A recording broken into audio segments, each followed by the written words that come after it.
Let me start by saying that in 2014, when Russia twice invaded Ukraine, first in Crimea and then in eastern Ukraine, the world did not do enough. The world did not impose strong enough sanctions. The world did not send weapons to help Ukraine fight off Russia's invasion. Now on February 24th, Russia is doing this again, and we have to make sure that we don't get this wrong again. Canada is one of Ukraine's strongest and most steadfast international partners. We hope that Canada will use the authority and respect it has in the international arena to talk to those governments that have yet to make up their minds to support Ukraine. Hello and welcome to Ukraine in Flames, a special project by Ukraine Media Center and Euro-Atlantic Course NGO. My name is Lesa Bidochko, and today we'll talk about Canada's engagement in saving Ukraine amid Russia's full-fledged invasion. If you'd like to know more, please subscribe to our channel to stay tuned.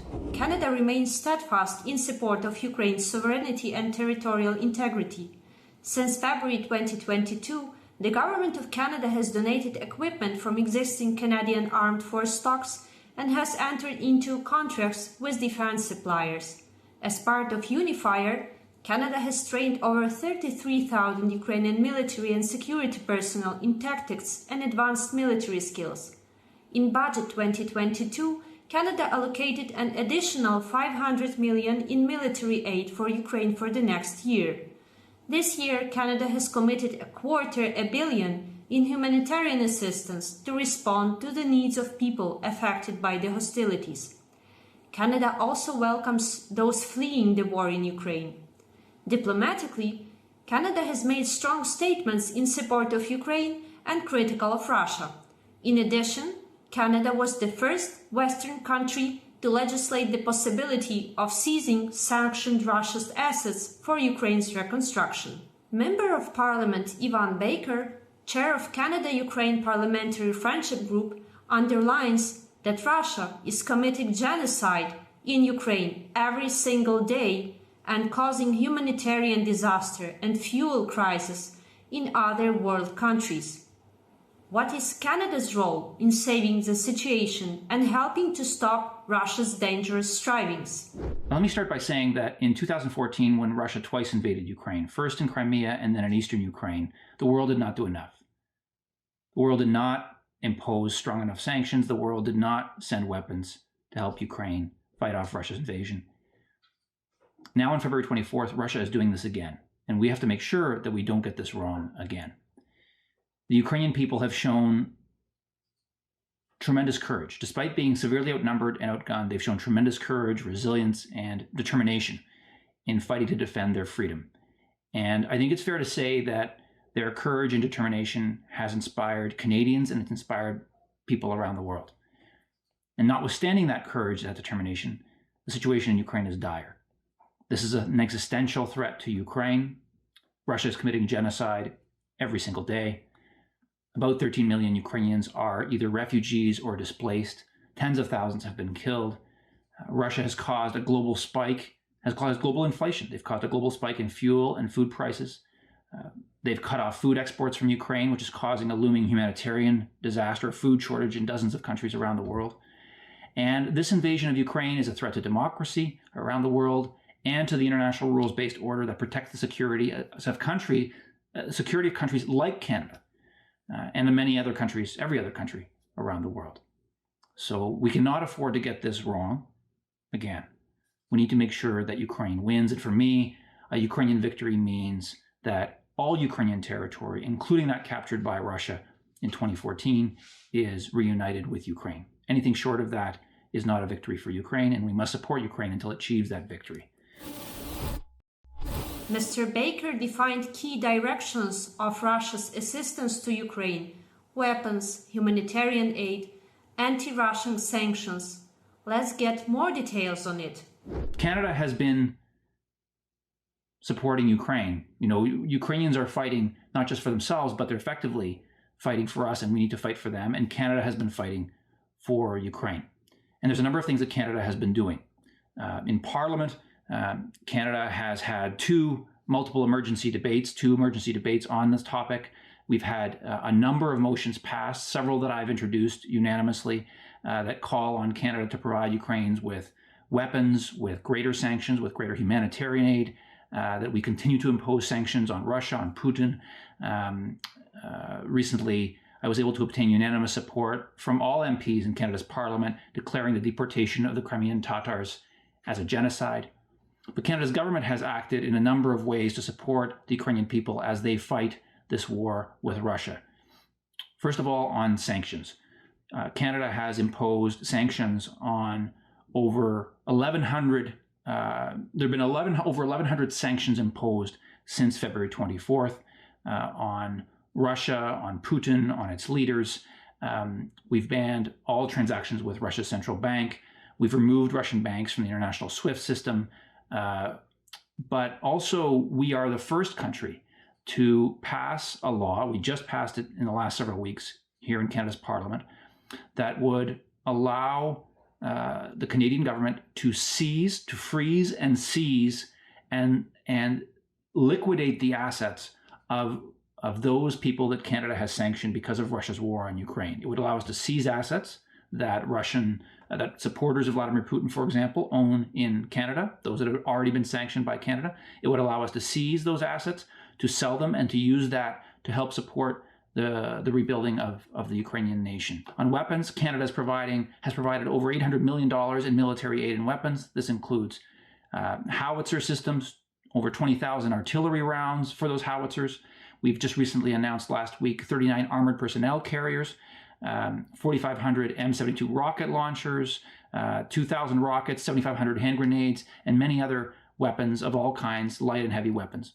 In terms of economic assistance, Canada has provided over $1.25 billion in loans and economic assistance to help the Ukrainian government meet its needs, financial needs.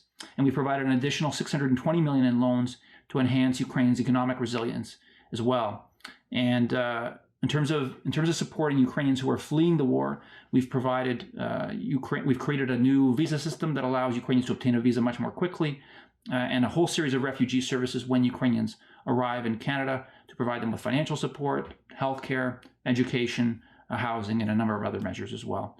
And we've also invested close to $300 million in humanitarian assistance.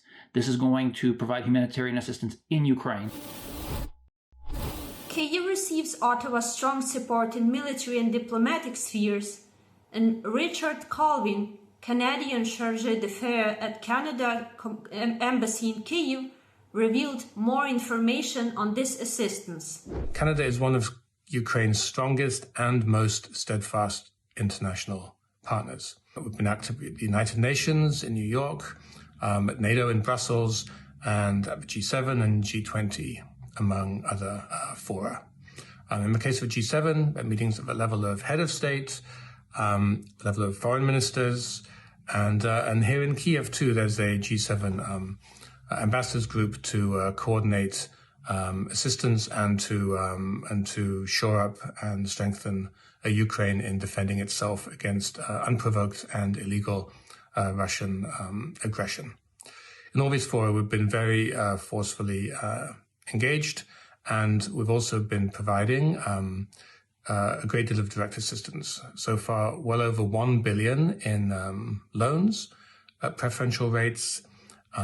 Just last week, an additional $200 million in financial assistance through the IMF, $75 million in humanitarian assistance, $25 million for agricultural solutions, including grain storage, $15 million for demining equipment, and $10 million to support work on accountability for human rights violations. Overall, we've provided hundreds of millions of dollars in development and humanitarian assistance, and we will stay the course in supporting Ukraine at this time of crisis. And, of course, we've provided a great deal of military assistance. That includes Westcam cameras, very high-quality cameras, which are put on the Bayraktar drone, the M777 howitzer, that's 155mm long-range artillery. We've provided 4 of those, plus 20,000 rounds of ammunition, plus additional barrels. Just this week, the Prime Minister and Minister of National Defense announced at the Madrid summit, that's a NATO summit, the donation of 39 armored combat support vehicles, which will provide much-needed protection on the battlefield and enhance maneuverability. This past week, we delivered over $3 million of demining equipment for National Guard of Ukraine, and we provided hundreds of sets of equipment, including assault rifles, night vision goggles, body armor, 100 anti-tank weapons with 3,000 rounds, 7,000 grenades, and non-lethal equipment such as rations and medical equipment. And of course, there was the, from 2015 until the present day, the Operation Unifier Canadian Forces training mission to support the defense and security forces of Ukraine. In April, MP Yvan Klympush-Tsintsadze, chair of the Committee of European Union Integration, visited Canadian House of Commons. Then the Ukrainian MP stated from the rostrum that the West must demonstrate courage and unity in the face of Russian aggression and take the necessary steps to do more to support Ukraine. Today, Mrs. Klympush-Tsintsadze gives her own parliamentary and geopolitical vision to Canada-Ukraine cooperation, voicing gratitude for fully endorsing Ukraine's fight for its better future. Ukraine and Ukrainians are extremely grateful to Canadian society and governments of Canada for their full-scale support since 2014 of our country, since the start of this brutal aggression of Russian Federation against Ukraine. We appreciate those almost 900 million Canadian dollars that have been allocated for the military security reform transformation of Ukraine and building our resilience. We are grateful for the humanitarian support that has been unfolding in this particular moment since the start of the full-scale invasion of Russian Federation. More than 35,000 Ukrainians have already found refuge in Canada. We are grateful for the community support and governmental support, but we are also hoping that they will come back home soon after our victory. Ukrainian people are grateful also for the military support that has been building our armed forces. With Operation Unifier, with the training of our military, we have definitely become stronger to meet this full-scale aggression. But we are also very much in hope that there will be more military equipment, more additional military assistance that will be coming from Canada.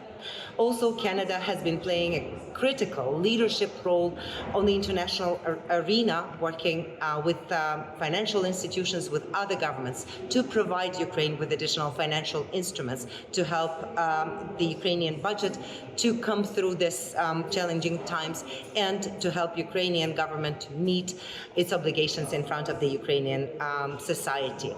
We hope that Canada will use the authority and respect it has in the international arena to talk to those governments that have yet to make up their minds to support Ukraine, like the Indian government, South African government, Brazilian government, and we hope that all these efforts will be successful.